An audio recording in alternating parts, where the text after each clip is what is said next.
மக்கா மதீனாவில் இருப்பவர்கள் பாவங்கள் மன்னிக்கப்பட்டவர்கள் அல்ல. அவர்களுடைய இஜ்திஹாதின் அடிப்படையில் அவர்கள் செய்கிறார்கள். அது சரி என்றா எடுப்போம், சரி இல்லைண்டா விடுவோம்.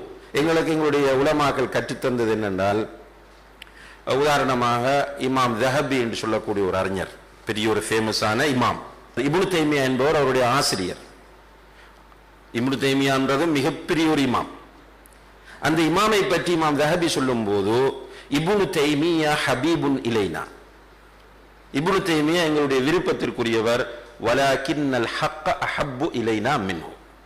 இப்னு தைமியா எங்களுக்கு விருப்பத்திற்குரியவர், ஆனால் உண்மை அவரை விடவும் எங்களுக்கு விருப்பத்திற்குரியது. எது சத்தியமோ அதுதான் எங்களுக்கு முன்னுக்கு, அதுக்கப்புறம் தான் இப்னு தைமியா.